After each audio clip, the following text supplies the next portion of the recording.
just by starting today, Refugee World Cup, just your take on this and how great a cause this sort of venture is.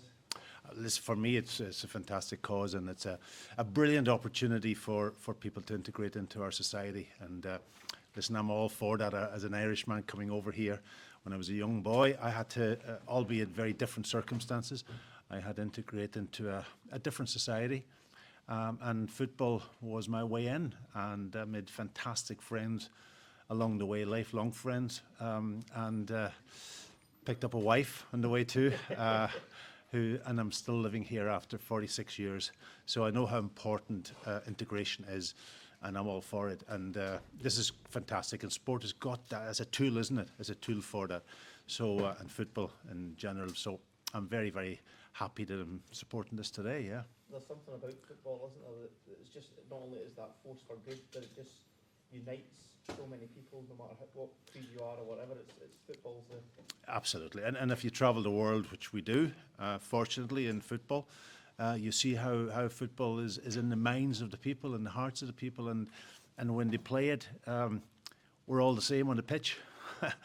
Some may be a little bit better than others, but in general terms, we all want to play the beautiful game, and you make, as I said, you make great friends, but you know, you're also out there to be competitive if you can be at a certain level. So all of that comes together, and it develops you as a person. Just looking at the landscape of Scottish football at the moment, your old side Celtic seems to be up and running in the transfer market pretty quickly. Kieran Tierney already in and a few other targets. How do you assess this summer for Celtic, and how pleasing is it that, you know, it seems as if the transfers are happening rather quickly? Well, listen, they're coming from a beautiful base, aren't they? You know, they've won a double. They had a fantastic year in Europe, and that's given them huge confidence, especially with the group that they've had to work with. But like always, you're trying to improve the squad. There are certain places that Brendan will have earmarked, and as we kind of read in the press, they haven't announced anything yet. They will be working towards that. I mean, he knows what he needs now to improve the squad, to improve the team. And I think he spoke last year about quality rather than just quantity. And if he brings in one or two, he doesn't need a lot. That's the point. But one's is going to motivate the group that's already there, and maybe just fill a few gaps that's emerging. There will be ones moving out also. That's the nature of football, and I think he's in a great position. And the most important thing, that Brendan's still there, and he is going to be there for the next while. And that was announced last year, and he was very strong in his opinion on that. And I think that's what's probably excited everybody, that there's going to be continuity and improvements. Especially with the Champions League qualifier coming around so quickly, getting a squad, getting the transfers done and getting a squad settled, how crucial is that to the success of the earliest parts of the season? Yeah, listen, I'm all for that. If you can, you know, identify, recruit early. It's not easy in the market. Place that, I think Ange Postecoglou, when he was there, did that very, very well and very successfully. And I think that's been a good learning process for Celtic. If you can get the squad in, get them playing. Kieran Tierney obviously was announced very early, which is great to see Kieran back. And if he comes back as a player he was, and an improved player, and he will be an improved player because, you know, he's got more experience.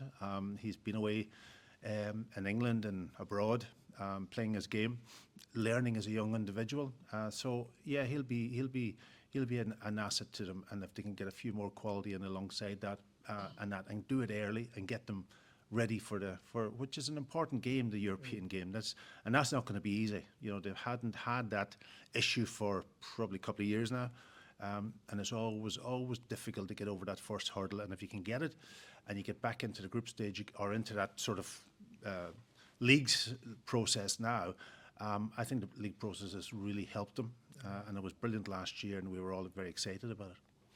In terms of next season, Pat, where do you think they can improve? Obviously they won the double, but you know, it was 90 minutes away from, or 120 minutes away from a treble. Where do you think, in general, Celtic can improve next season? They haven't a lot of improvement to make to be the top again and winning all the. When you're at Celtic, every trophy you play for, you're almost expected to win it now. And that's the expectations, unfortunately. And that's been sort of set up over generations.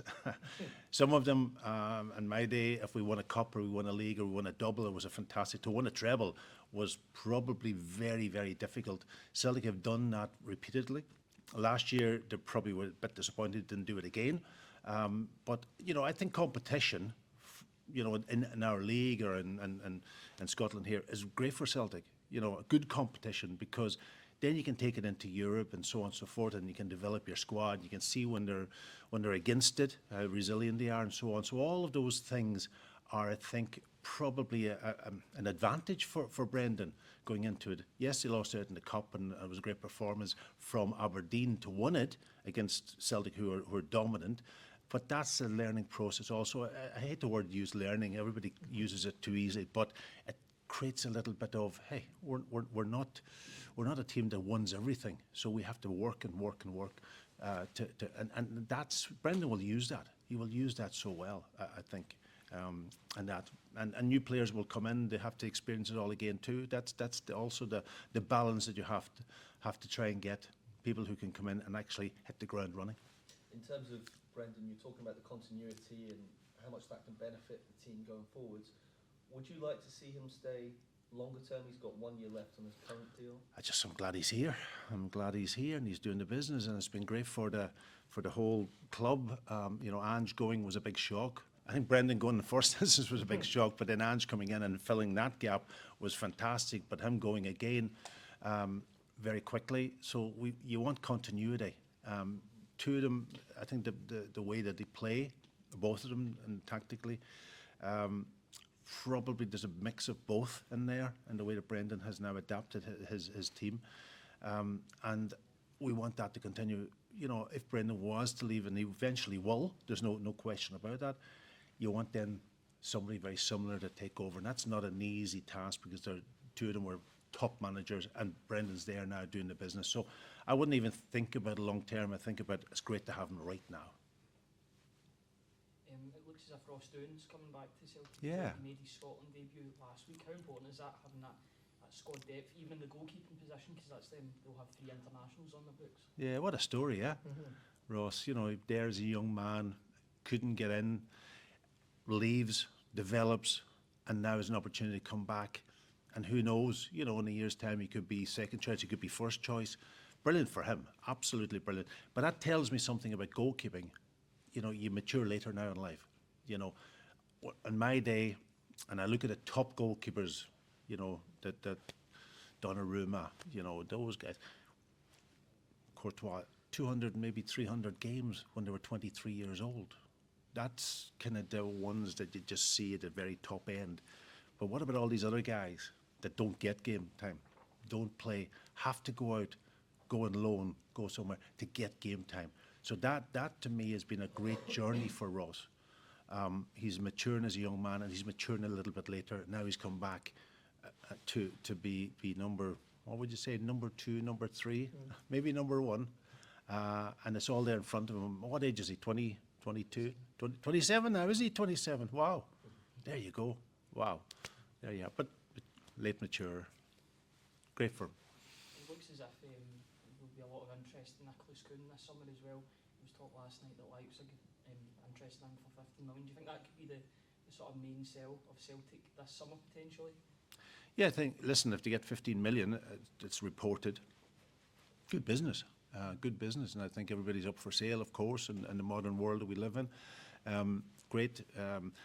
Listen, when he came first, I was one of the ones that critiqued him, and I wasn't 100% happy with the way. But fair play to him and fair play to the staff and the management. They got him playing to an extraordinary level, which it's great within that. But it's the consistency. Then he falls away again. He gets a few injuries and that. So what you're looking for as a player is to be consistent throughout the year. So if they get 15 million for him, it's a great piece of business, and it's up. And I give him credit actually for turning it around and getting into the team, and really then had a fantastic start to the season. So if they make the money on him, it's great, fantastic bit of business. But they then need to replace him, I think. James Forrest is getting older. Jota's injured. Then they have to bring somebody into that position. So it goes both ways, but they'll use that 15 million wisely if they get it. Yeah, potentially a replacement coming in, and Benjamin Nygren, if he comes through, he's been linked. We'll see. Yeah.